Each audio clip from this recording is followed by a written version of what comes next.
আসসালামু আলাইকুম বন্ধুরা, আশা করি সবাই ভালো আছেন। ডোনাল্ড ট্রাম্প কি হামাসের ভক্ত হয়ে গেছেন, নাকি পরিকল্পনাটা আসলে অন্য কিছু? কারণ ট্রাম্পের সাম্প্রতিক যে বক্তব্য হামাসকে নিয়ে এসেছে তা সেদিকে ইঙ্গিত করছে।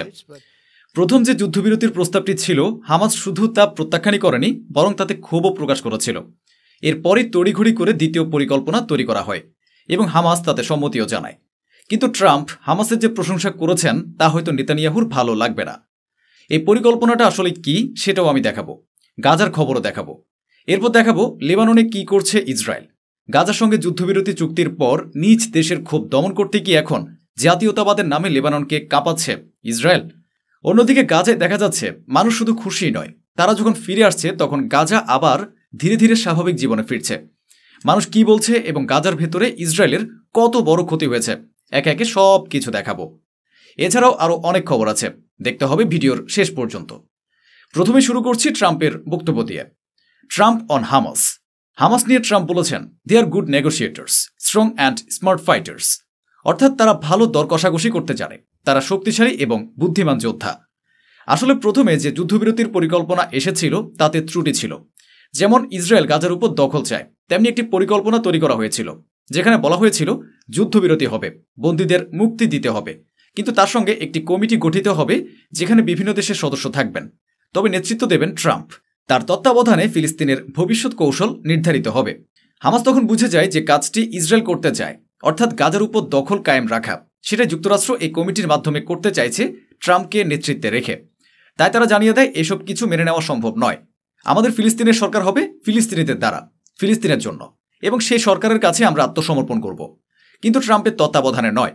এমনকি আত্মসমর্পণ করতেও তারা অস্বীকার করে, যার পরপরই আরও একটি যুদ্ধবিরতির পরিকল্পনা তৈরি হয় এবং হামাসের কথাই মেনে নেওয়া হয়। এ কারণেই ট্রাম্প বলেছেন তারা অত্যন্ত স্মার্ট ফাইটার আর ভালো দর কষাকষি করতে জানে। গাজায় এখন আনন্দের পরিবেশ, উদযাপন চলছে। চলুন এবার আপনাকে দেখাই লেবাননের ভেতরে কি ঘটছে। লেবানন থেকে কিছু ভিডিও বেরিয়ে এসেছে, একে একে ভিডিওগুলোকে দেখুন।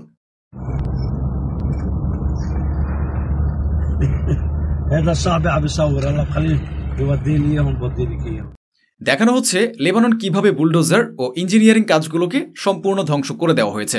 গাজার ভেতরেও একই চিত্র দেখা গেছে। দেখুন কিভাবে সব কিছু তছ নছ করে দেওয়া হয়েছে। এখন আমি আপনাকে হামলার চিত্র দেখাচ্ছি।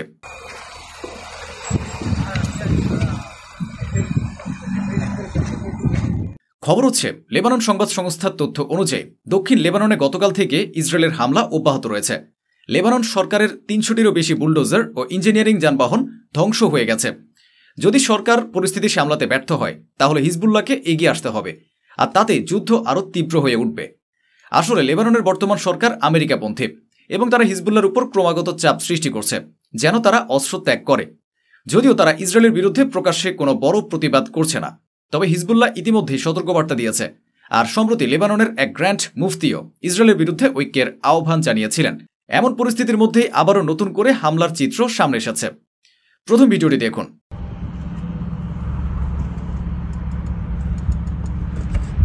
দক্ষিণ লেবাননে এই হামলাটি হয়েছে। এটি ছিল একটি বেসামরিক যানবাহনের উপর আঘাত। দেখুন এখানে এটি স্পষ্টভাবে একটি ড্রোন হামলা, যা দক্ষিণ লেবাননের খারবেজ শহরের এক বেসামরিক গাড়িকে লক্ষ্য করে চালানো হয়েছিল। এই বড় হামলা দৃশ্য এখন বেরিয়ে আসছে। আরও কিছু ভিডিও দেখুন। In southern Lebanon, marking yet another violation of the ceasefire agreement with the Arab nation. At least one person was killed and two others. Press টিভির রিপোর্ট অনুযায়ী এই হামলাগুলো যুদ্ধবিরতির সরাসরি লঙ্ঘন। অন্তত একজন ব্যক্তি নিহত হয়েছেন বলে জানা গেছে। একটার পর একটা এই দৃশ্যগুলো প্রমাণ করছে লেবাননের উপর ইসরায়েল যে হামলা চালাচ্ছে তা যুদ্ধবিরতির সম্পূর্ণ অবমাননা। এবার এই ভিডিওটি দেখুন। চারপাশে শুধু ধ্বংসস্তূপের দৃশ্য, যেদিকেই তাকান শুধু ধ্বংস, ধ্বংস আর ধ্বংস। ভেঙে চুরমার হয়ে যাওয়া ঘরবাড়ি, দোকানপাট, সমস্ত কিছুই এখন ধ্বংসাবশেষে পরিণত হয়েছে। এই নিয়ে বলা হচ্ছে ইসরায়েল দক্ষিণ লেবাননে একটি বিমান হামলা চালিয়েছে। আর তারপরের চিত্র এটি দেখুন, কতগুলো যানবাহন সম্পূর্ণভাবে ধ্বংস হয়ে গেছে। শুধু তাই নয়, বিল্ডিংগুলোর উপরেও হামলা চালানো হয়েছে। একের পর এক হামলার দৃশ্য দেখুন।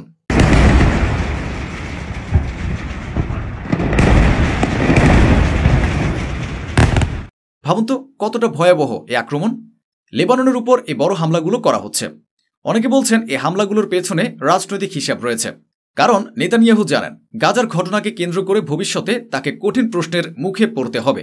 এখনও তিনি প্রেস কনফারেন্সে এদিক ওদিকের কথা বলছেন, কিন্তু যখন সরাসরি প্রশ্ন আসবে তখন তার জবাব দিতে পারবেন না।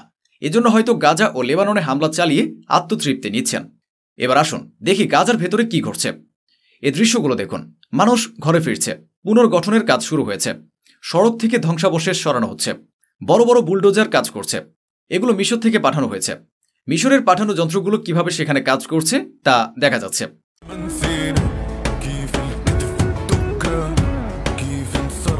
তবে আরও কিছু ছবি আছে যেগুলো খুবই গুরুত্বপূর্ণ। প্রথমে দেখুন এই দৃশ্যগুলো। এটি গাজার একটি শিশু হাসপাতালের, যেটিকে সম্পূর্ণভাবে ধ্বংস করে দেওয়া হয়েছে।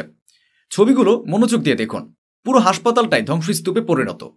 মনে আছে ইরান একবার একটি ক্ষেপণাস্ত্র নিক্ষেপ করেছিল, যা ইসরায়েলের একটি হাসপাতালের বাইরে পড়েছিল এবং সেটাকে কত বড় হামলা বলা হয়েছিল। অথচ এখানে গাজায় রোগীদেরও রেহাই দেয়নি ইসরায়েল। দেখুন কি করে রেখে গেছে তারা গাজার ভেতরে, চতুর্দিকে শুধু ধ্বংসাবশেষ। আর এই চিত্রটা দেখুন।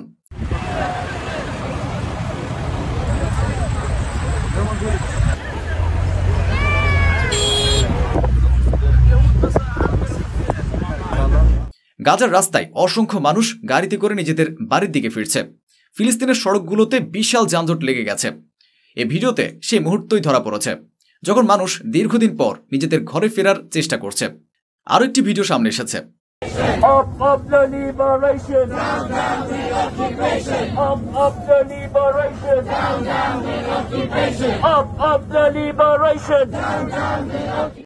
এবং এখন যে দৃশ্যটি দেখা যাচ্ছে এটি লন্ডনের যুক্তরাজ্যের ভেতরে, যেখানে এই ঘটনাগুলো নিয়ে মানুষ প্রতিবাদ করছে। ফিলিস্তিনের পতাকা হাতে নিয়ে ফিলিস্তিনের সমর্থনে স্লোগান দেওয়া হচ্ছে। সেখান থেকে নানা ধরনের ছবি প্রকাশ পেয়েছে। দেখুন এই ছবিটিও। Over 90% of civilian infrastructure in Gaza destroyed in Israeli aggression. গাজায় ইসরায়েলি আগ্রাসনে 90% বেসামরিক অবকাঠামো ধ্বংস হয়ে গেছে। অর্থাৎ গাজার 90% ভবন সম্পূর্ণভাবে গুড়িয়ে দেওয়া হয়েছে। কিভাবে গোটা অঞ্চলটি ধ্বংসস্তূপে পরিণত হয়েছে এই খবরও এসেছে। কিন্তু এখন দেখুন মানুষের আনন্দের সীমা নেই। আবাসান আল কাবির থেকে খান ইউনুস পর্যন্ত ইসরায়েলের সেনা প্রত্যাহারের পর ফিলিস্তিনিরা ফিরছে নিজেদের ঘরে, মুখে হাসি, হাতে পতাকা। কিন্তু এই ভিডিওটির বিশেষ দিক হল দুই পাশে ধ্বংসাবশেষ পড়ে আছে, তবুও মানুষ ফিলিস্তিনের পতাকা উড়িয়ে হাসি মুখে নিজেদের ঘরে ফিরছে। তারা বলছে নেভার উইল উইন নি, আমরা কখনোই হাঁটু গেড়ে বসব না। গাজার মানুষ, ফিলিস্তিনিরা নিজেদের পতাকা তুলেছে ধ্বংসস্তূপের উপরে। অবকাঠামো আবার ঠিক করার চেষ্টা চলছে, জীবনকে ফের স্বাভাবিক করার এক আপ্রাণ প্রয়াস। حدثوك عن القوة فكان وهم وجيش لا يهزم فكان وهم وتكنولوجيا متطورة فكان وهم هنا غزة فضحت العالم أجمع وفضحت هذا الكيان। এক ফিলিস্তিনি কর্মী আবু দাব একটি ট্যাঙ্কের মতো যানবাহনের উপর উঠে বলেন, They told you about power, their invincible army, but it was an illusion. Gaza humiliated the occupation. অর্থাৎ তারা তোমাকে ক্ষমতার কথা বলেছেন, তারা বলেছেন তাদের অজেয় বাহিনী আছে, কিন্তু সেটা ছিল ভ্রান্ত ধারণা। গাজা দখলদারদের অপমান করেছে। ইসরায়েলি ট্যাঙ্কগুলো এখন যেন কবরস্থানে পরিণত হয়েছে। গাজার বর্তমান অবস্থা নিয়ে সাংবাদিক অমিত মিশ্রা যা লিখেছেন তা গুরুত্বপূর্ণ। আইডিএফ তাদের নির্ধারিত হলুদ সীমারেখা থেকে 1 কিলোমিটার পেছনে সরে গেছে।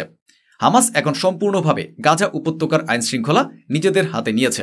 2 লক্ষাধিক মানুষ উত্তর দিকের ঘরে ফিরছে। ইসরায়েলি গুপ্তচর ও সহযোগীদের শাস্তি দেওয়া হচ্ছে।